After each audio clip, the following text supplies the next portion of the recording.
ledo kain ko ng Roman ilari to pajin kabungan ni Roch parchuananen ay kajidipen kajuju pajin chere program mana Tedo le ako marong inbay di warchat ilo Facebook karena ilo yolo le war Facebook ngajene kamari kiye ilo yolo meja todo em chojim chere pan rochat echap kan ge jangai kwala tagi ji kamana ji ilo bajang kwala cosplay ngana le bro me chichem barong tabarir engine katabaru ne chap katabaru one kich em tago romma ji kamari ag menolap tada pokoknya mga kayak ronci report belo, ngoko cem marong, ego yang ane cara bela amal yang mantada, kau perai not share le page poko, ciling dak, ilo teregi YouTube channel, eko page poko pen, ego ngoko na share YouTube channel dengan rocet, mengenai itu jalo live, mika jadi bela oleh berjualan, kau deh jencar. Karena mana itu jalo, kau di jenjar, karena kamu lu jenjar, ilo santai karyo, pen karbo ban harum ilale, itu jalo, pen ilo anek terjane, rojane ilo kejuju, mika jadi bawa oleh peran kebalap kamera wire, mau jenar orang malam cinu je, ilo karyajar, ilo kau di jod, ilo cawdi ini, ilo macam cinu dia. Ilo cawdi yang lain.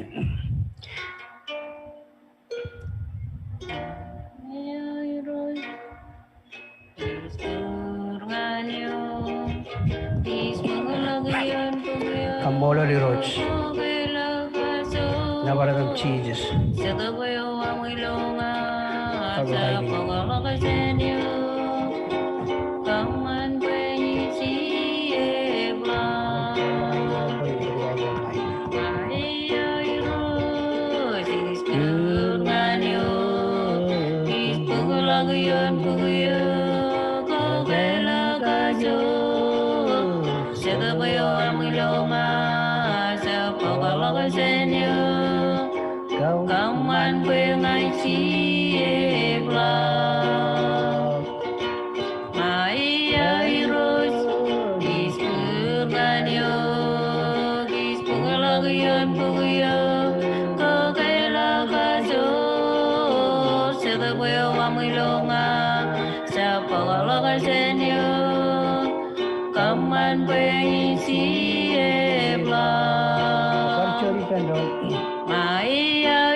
Ispunglagian puyo kagelagaso Setawayo amilonga sa pangalagasenya Kaman paisi ebla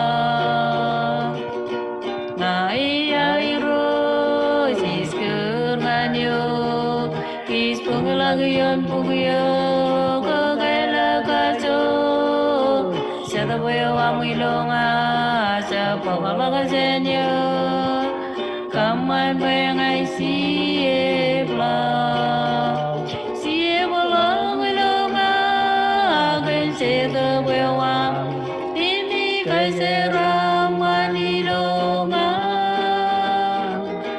Kamau silebe airos Kaman pengai siebla Oh kamau silebe airos Kaman pengai siebla Oh kamau jilebe airos Kaman pengai siebla Ginger Mamanya mo ani chemalang barchonalan Kimi barchonalan kiligum kaudejum kala barchonani jai bojuj Yattallagun pagnawaram udej Kammolan kajur Chanara bujudij Evening kamar marunga bilang rekwalak amai bujuj ngan rano jon ime karwa army yudum ji rani to kuma meyam kammolu liwani jumna baredam ilo chodi din demi kammolu gen chada or nodalo pa peribem im ke barokem em baran kakki ke kammolu ke nali ni king karo ilo am ko wadu ma meyam wani kemi baru to kan broyatta em katai puru melam lakuam ngani em berkuala berkini army jadi semua ini lokal melang jadi kuam ini em baru lokal nono kuam berido rida kuam beraino kami katai kim kuala berkini army semua ini kami car em kaji cici kubencoy em karri kalau kem semua ini kuam cuci jalan ngam karena oleh bicara belum caji orang kuam cobi Em barchonalan dem lewat cium kajian cium palwayam palwam nakam purwam pal lor ginam barano en bulu kuam kelbal cium barchonalan ini cawdi ini nawa kamul wali kelbal barchonalan ini celok penilung dit ini cewek celok anu ini rindu malu ketai lewat ini kajian cium dalam riunan koi kajian cium raman yang kabung ini parano lewat ini terlebih belum penyayang mahal kon parano penyeraman ini ignoringan ini cuanceri kemar main cuanceri nawar mari komol kalau pemerang kejarwal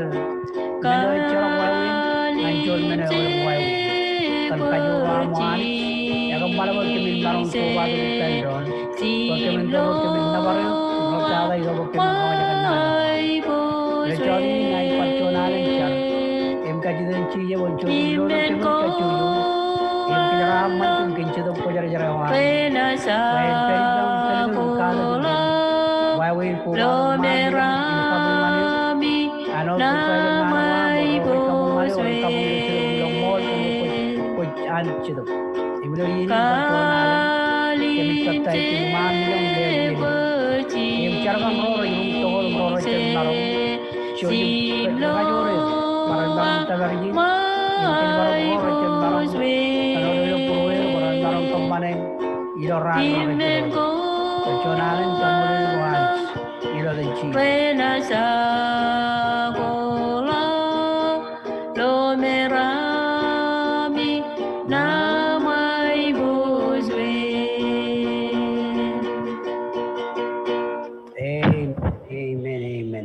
Ako jana chuda pendron maron orange ilo hari do bocor na barani ina ani dor beji apolo lunch kalangai ako che mute chuji mute talbona am amolo liroch achida gi pen jabaro do jaberi dun talbona wire chuyum chudak chuji na bar liroch Hãy subscribe cho kênh Ghiền Mì Gõ để không bỏ lỡ những video hấp dẫn Kaudi. Tabulagadan Jesus, Angane Westmingo Testada. Lelungaladan Jesus, Tabulagadan Jesus, Angane Westmingo Testada. Lelungaladan Jesus, Tabulagadan Jesus, Angane Westmingo Testada. Lelungaladan Jesus, Tabulagadan Jesus, Angane Westmingo Testada. Lelungaladan Jesus, Tabulagadan Jesus, Angane Westmingo Testada. Amen. Lelungaladan Jesus, Tabulagadan Jesus, Angane Westmingo Testada. I go you.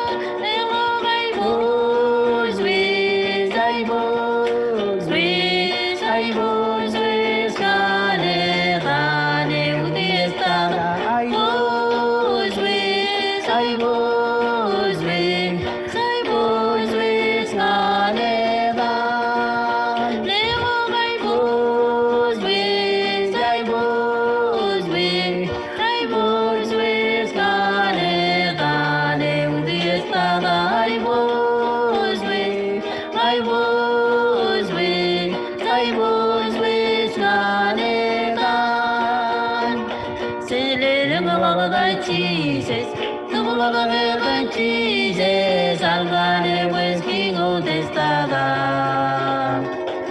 Little blood of Jesus, the blood of Jesus, Angane Westmingo Testada.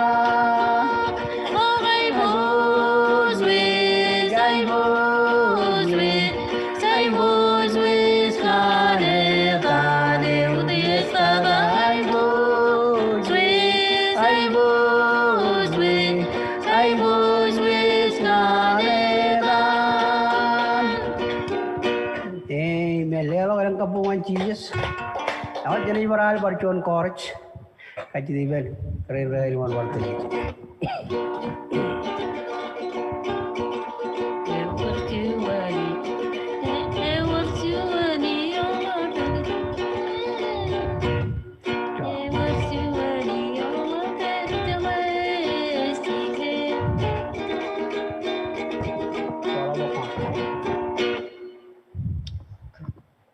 The other Barchona.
Lord, can I cheese?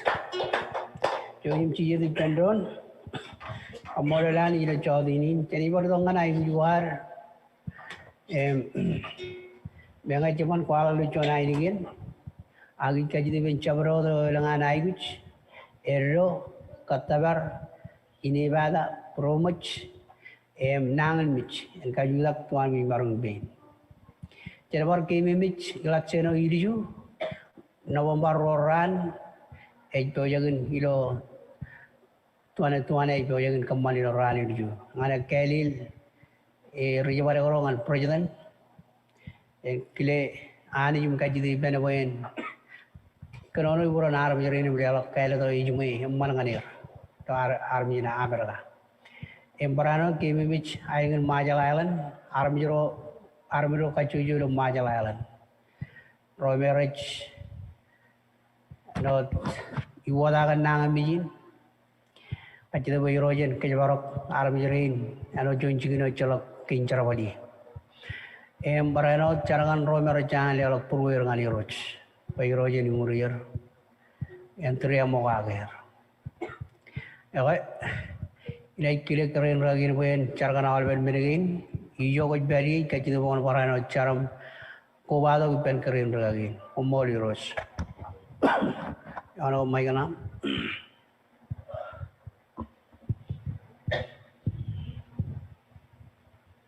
Joko peri jenica. Siwa ni lo jeme wijilang perjuangan lewai udai jemai bojo jem kamolol kan. Awai ni man ila parko wado ilo lelganin ken karwo ila tong pekemen kapung alio kom kau tiji kom ledeng lagatam am kingen miro jeni roj. Ewe kalagun pen paguna paramuti jemai bojo jodam calak rajam.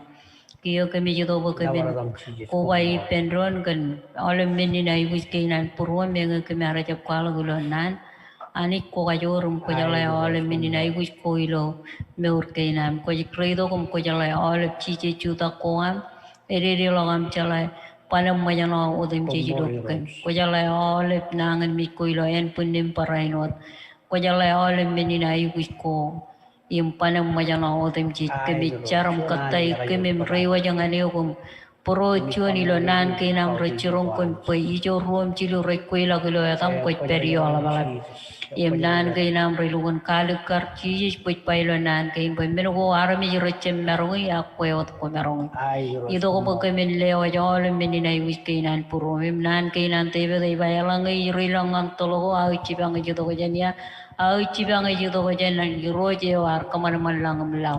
Im kami kamu lolo kena gaya dia langam cala alam ini naik wis kainan. Panam macam alam reman lakko ilo cara balina mani cemelang. Pokoknya kunci jim cibang kami lo alam macam apa ini alam ini naik wis kaino iroj im paraino tilo. Ilo alam benin kata bergain. Kami kamu lele buani cemelang. Caragan purwan arami jerim pokoyo kon iyo nergan meninai wis koair. Peri perum cibang erum kagayangan eri lo ai wis paraino tungurier cenangan me orot peri lo puromit paraino tungurier lo ane jim degat ainum mani lo me pruer kacojo kami car jam kacito pokoyo kon jim lo do kami kencetop ko jara-jara wam ilo ami do ko kemen kamalian kabungin ilo chadin rainin kemi jai wujud telewam kone magat cancingen ngancingen can purungan puru ilo dengan tiba isis kein kemi peri wani nawaro kom kau teje pokoyo kollo do kemi ko barakem yem lugoro re mor kein ami wani cemai langkan cedok ko jara-jara wam kakajor kemi kabaran kem ledo peran mlagi lo kem kengin meninai wisko kemen merong calai tago kemen kemaningan kabung puromom kamono gyok cetop ko jara-jara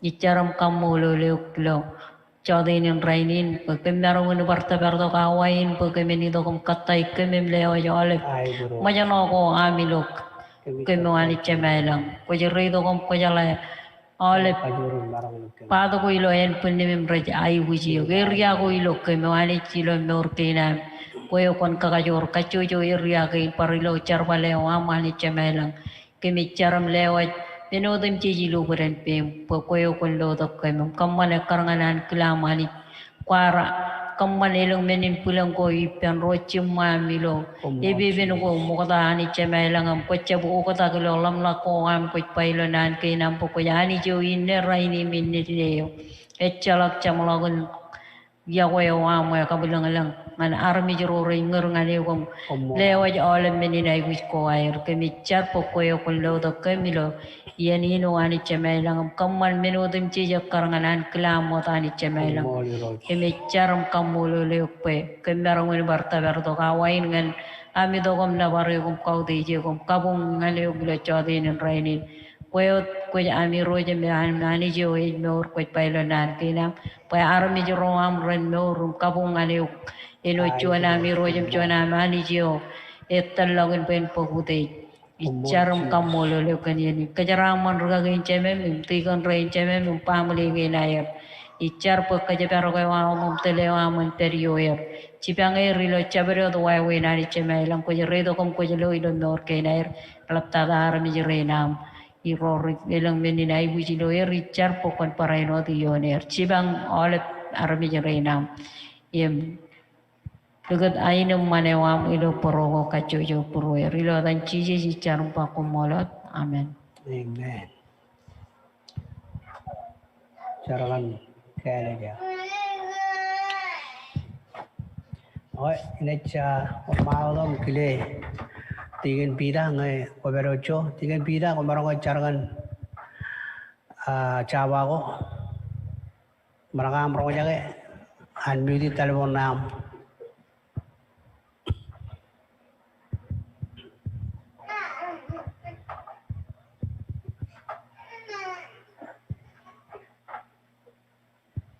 Everga tiga no jana. Marang jaga jo. Man malah kot. Ini orang malam cari jo pasti. Itu cuma ini itu jadi kumpul. Kumpul kan jodoh lagi orang.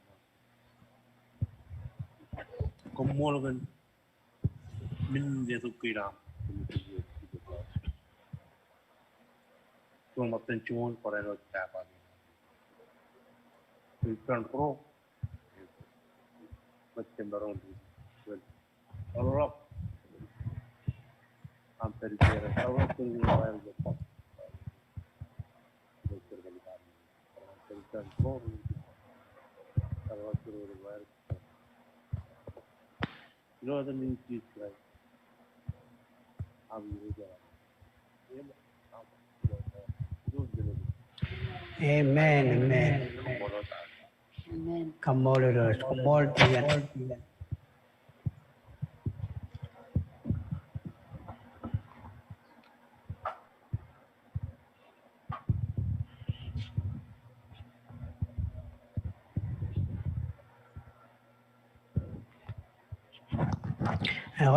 Kan kamolero lanich perjuangan do. Chodinin. Odayanar on malodum. Nojagan nani perjuangan. Emman juyin ali pendon. Chuan waral. Idoar kebelagarun pururum. Karwani rik chutup pajar bayan. Telugu jilo chodinin.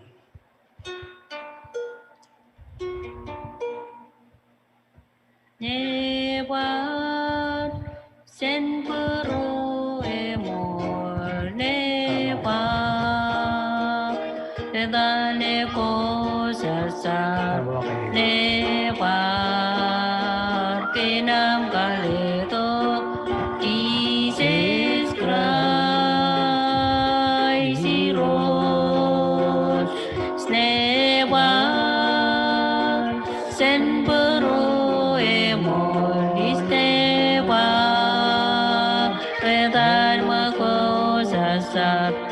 Neva kinam kaleto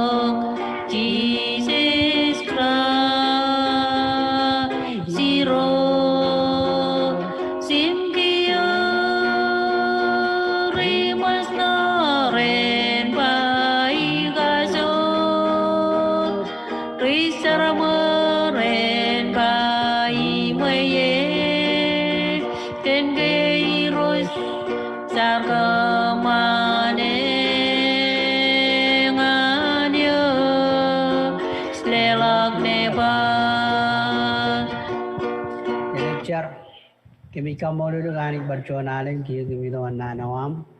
Modjana malo kimi barconalen katai kimi kachin cheese ko George. Em kamanawam chitu pajari on kadang kimi chodi in rainin. Em baranot leo rain kajidun chojum kajaram manir baranot chojum kajaraman ragarajaram chana lamen meili pain jon chevi naranani now. Barconalen kun chojum chibang nana meriam kajaram man kamanawani lo chicken.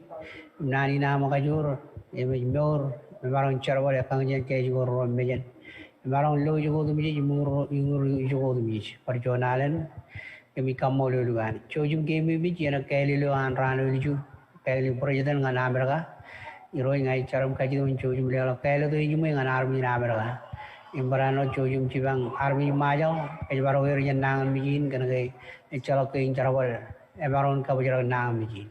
Iroi ngai car kajian cheese yang berconalan kamu lalu lalu cheese jamin. Awak kamu lalu lunch. Jangan bodoh cuna dengan kajian codinin rainin. Nani ni juga. Mending kejaran mana ko anis lidogi. Ag mending kejaran mana ko anis kejaran man road mich. Bila codinin ni or Cimjon, ulu ya bukudogi, ngan kejang le codinin. Coji bulu kun roja ke. Erang menoko meramman jemarong kalmal wajan kagi. Emeleng menoko merongon yungur meurwar kajuju. Nalagi nananich ever pijan meurwar yunodumich. Ailo nalagin baranot wawin meurwar kajuju ilar ber meurulaw. Nani ni lo codinin raini ngaich.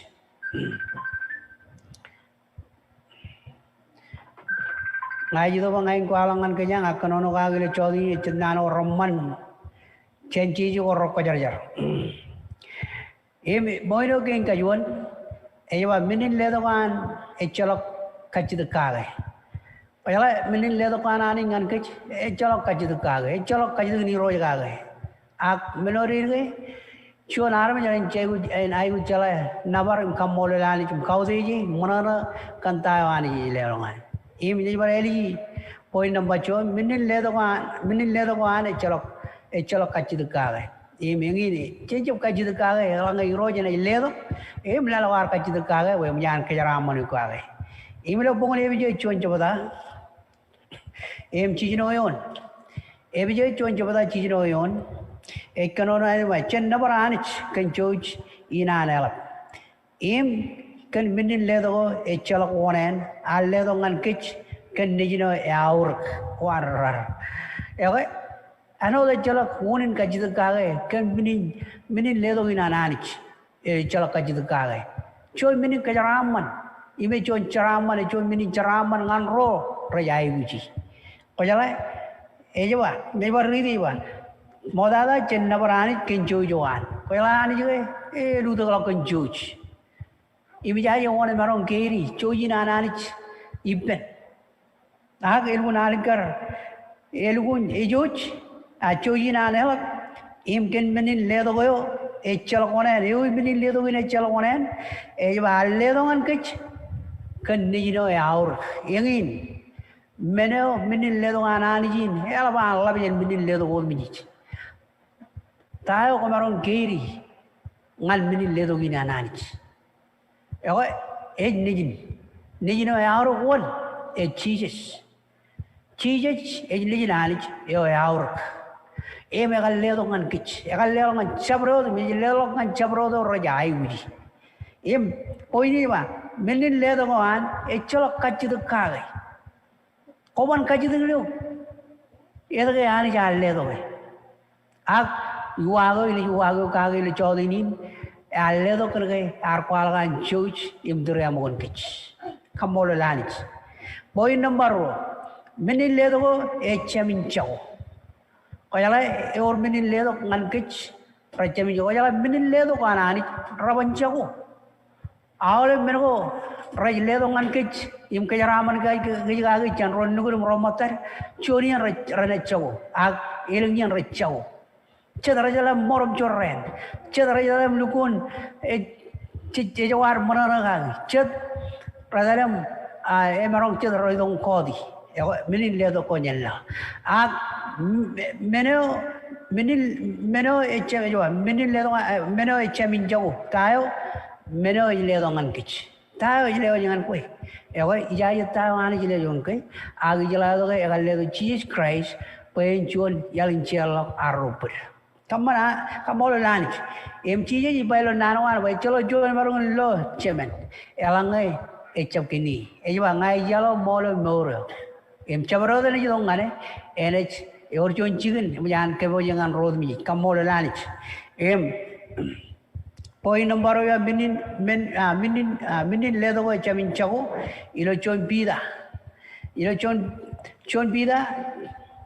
em chon jabla chirunga wali mion choyu melagalok bible am chon bida chon jabla chirunga wali mion chilu yon ngal wali mion wa chen kamol lani yo chemer ariro Jesus Christ pe kantruya mo anala aledo ngan kich meuragal kanan kajarak biji chije chen ror rimich kanan bajarak janai yo minin ledo anani chemin jagongan kich yo chon meuragal ilo wawenrot ilo anagar kajarak biji chije chen ror rimich ewa many a cobra kich kan kajiri emur im lelda ko inem che remal ngana na duda ko kan bini kajaram mano ani ke baru ngan ro ron pache jawa kamolo lalich e on rain ran ilu ko e wa aram ro ron e wa e ke baru ngan ko milang ijo im rachamin kut ag meng ag mejugun ngai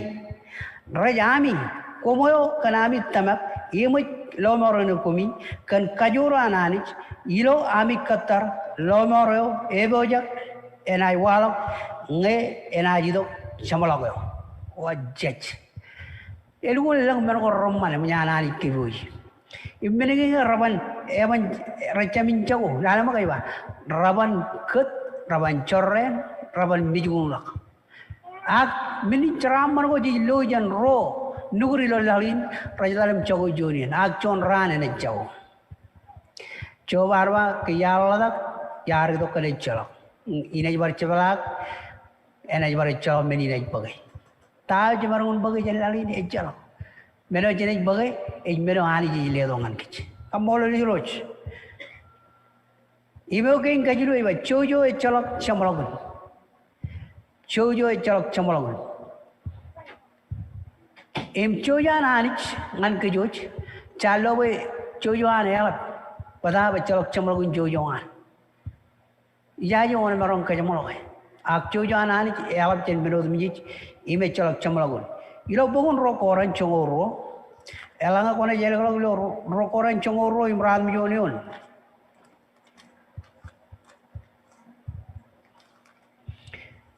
chongoro radam jonion e kono nai bai echa chidwe ot e ledok tamang nganchuan o chuan koran mi chalapur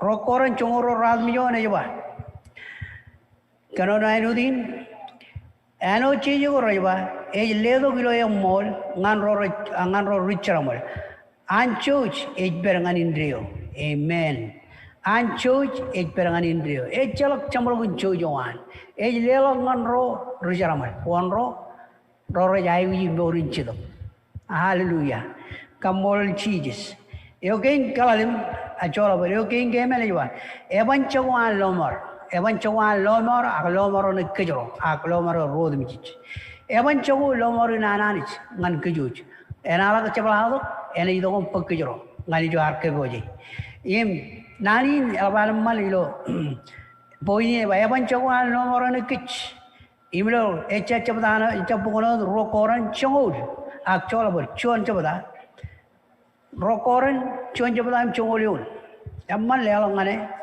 imina yuridi ngan gejang le chongolion ekonomi ma allo moron kem chen min a chen mich eking danan imina par lo moron kem im kemal ligat am kayri loi penaj parainot lo moron kem tokolik imunya lo moron kich im karri lo kichen podo kan podo degin pachene roy man me Agilo na chapala to kan Paul ilun kale karge ene jidom ballo maron ke jum banganail bakkij nganail ngawan ro trijo im kajiri kani to kan chijis kamolo liroj evan chawan lo maron kich evan chaw ime ke ingalalim kajiri ke yo echamen ligijam kajala or kajiri ko je kajiri ka lo ak chidi an rajadam chaw re ligijam ak kajiri ko ani ji le dongan kich echamen ligijam ewe ilo bangun ibru jino coba lelangan ibru jino coba dah congoral dengan congoral mionion imna yona on malam barridi ilo congoral dengan congoral mion coba innem menegen ro rachamil oda imanich evan riap kagi innem elaban kabaran kich rochalo mor chane pechen kano rebit kairigo image and ligdi iman meje chongrad me ba kajiri digin ka kare digin ar e jano chon ang ngan bulwar acha kalau ke kare digin ar ke jano chon ang e wawen chije jano chon ang yo chi mor ga ga yelo dumi e ba e o tadum pin image libui kading yo ilo tambelo ilang ongan loan chigneo e kojar Ewa chijej ejar kajiridik. Evan chago kajiridik. Emeron chago melodum jij.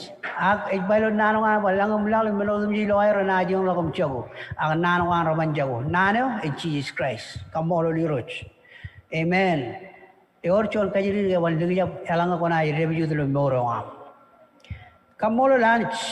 Eo kain kajiro jeba. Eor nabar ngan kamman ko ilo pro emol. Kaya nga kona charabal ilo chon boro yamol kamali mero kona muli chon boro yamol menga ene jadal iro jo am jeri menga ene jadal bo jo am jeri ilo chigin charabal enara rolo ko kamali wa ele lukun nabaru em lukun nabaru ko lege ulo charabal wa aga elanga ene chago em chido ko bajarak ilo tere ene ber jagamani we nabar e ko ani kalimi ke jino dumi e bai e or nabar ngan kamman ko ilo poro e mol ilo bungun kaloje chojum lelangan bungun kaloje chiru chabada rongol jona ngan rongol jiru ilo rongol jona ne ba ro chinen imchemen ajuri ro komun chab lagadmi ro nejmi bar rencha we pair giye ba dragamago ro komun peoga ro ami ilo melod mijich im chabilo yene ot ngarajper idrumi baran nawargum ageba akomun kamal menin ilo poroyo mol kanami kaude jiroj ilo melodmi komun kamali kan alben bromi ano nga komun kamane ngan iroj im chab ngan armich kamol iroj ego pajala chon armich ne charbal gan boroyo mol ene wor chuan na barangane ene wor reward roja ge chichab lo ani chilo raini ajonian garona illo ngagorona belidori ni jojigni lang agilo ar jab lo chichab lo manake e redam kalmi jogke chedian chicholok charbal ko ar ilo chigin charbal ko kachuyo ngai chau chuwar bayoro ko jala rirwaro right kamatte Ebala tu keluar bayo ralaram charbal. Eko muja yon kaya ni lechugin charbal. Emralak kalai chongro tu berwarna yang awayan ber chongro tu hawayan. Anich nabar ro charbal akamali lo boro yamol. Kamolo lanich. Chelelo kabu manchijis. Nanangi ne jana anich. Impol archi alo da chedu pojar jar kakunu logi. Bayan cheledagi nganrugoloji. Email keng kali dada, lang evan chamalok. Kalau lang ejam tu jen lah, lang itu jen penanj. Ilo pun aja ral dengan jongol ke ni mayar ko le dar mejen rar obrak ni di bata. Ram majanol. Imar kagajurir, ar kajabalaga rumba, lang ani rojen peripemim kagajurku. Ako lang Ejan cijim langan Christ e cover door war wajan kajur. Hallelujah. Imlang lang ini ewan camu. Ambil ko jadi lagi lang wajib lang kagi. Ranai bodok nang mingan kejuta. Ranai bodok ini baga. Ilo pokok coach pelcon. Elagalangan coach pelcon. Congol lalim coba. Congol jonion. Engin boko elgada ni bodok kada ginar. Mending kejaraman wanich lidogi. Coach pelcon congol lalim coba. Congol jinoyon.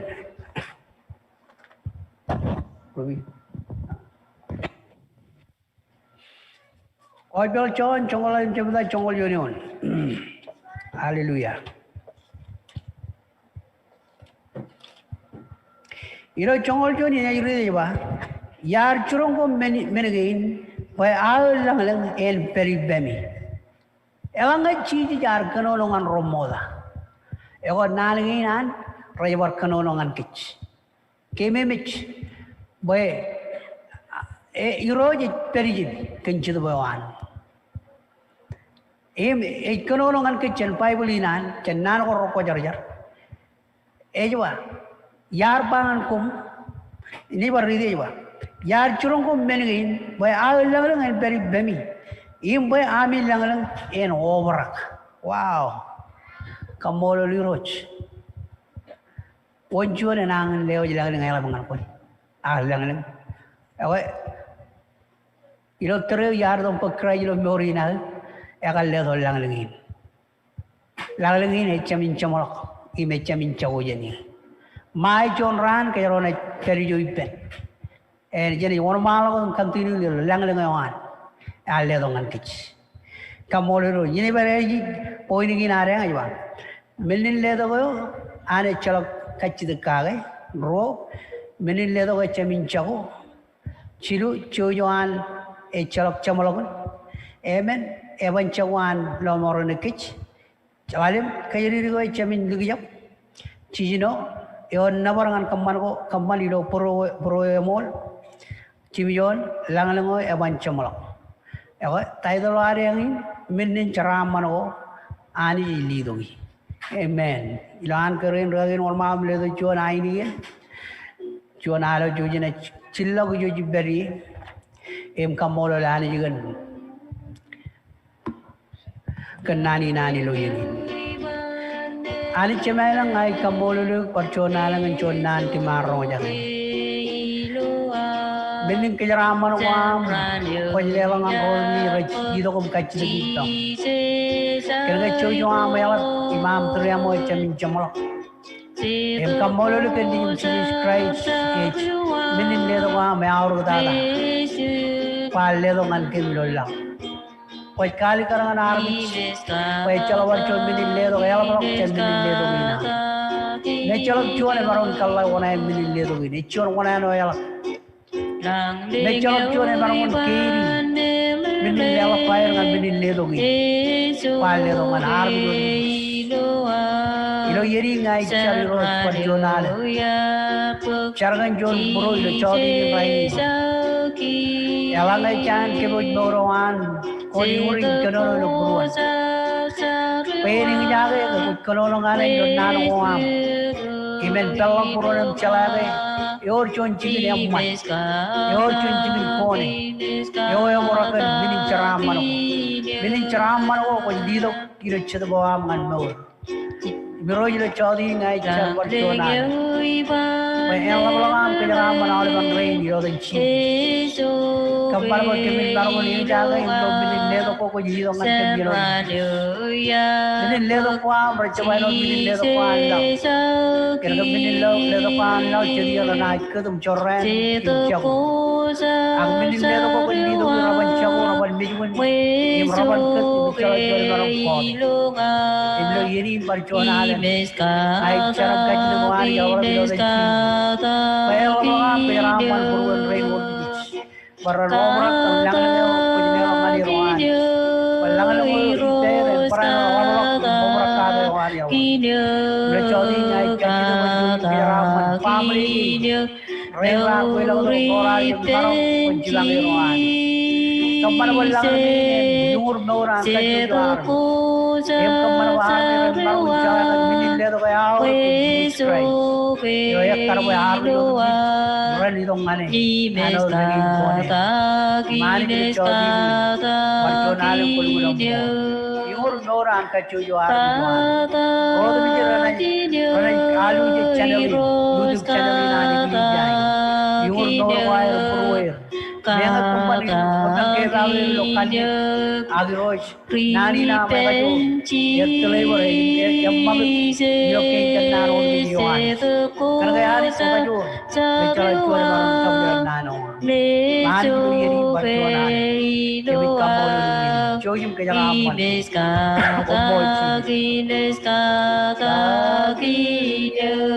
ko jaga ari nadi jo usberi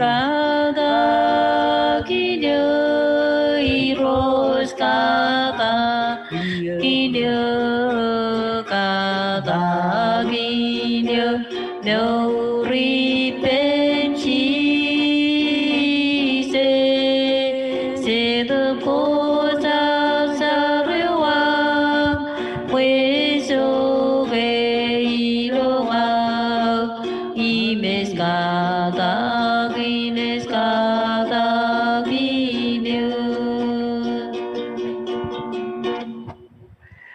barchonalen kemi kamol gani ulap Maudianam Chibilojan John, the Chodinin, Ichar Kachid, Porchonani, and Chiji, Bonchojum, Raman, Burman Mukachuju, Chojumana, Kabarokim, Lamana, our Maladam Ki, Loponin, Kabarokim, meaning Cocoram, Choran, Menoko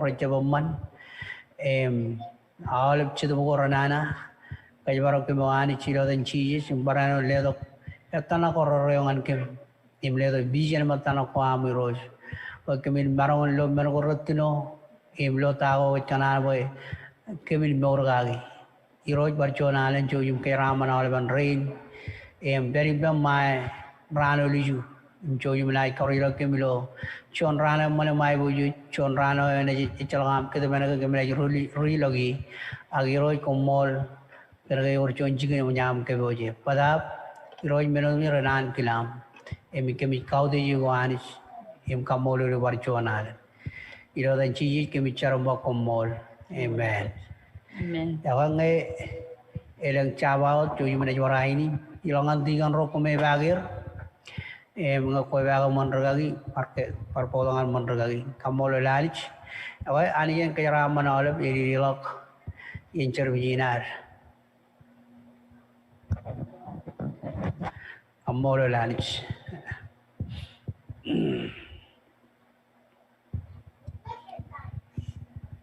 Chongon. Oke, belok rumah dengan cabrot nih, or cabrot, talangan rumah dengan alep.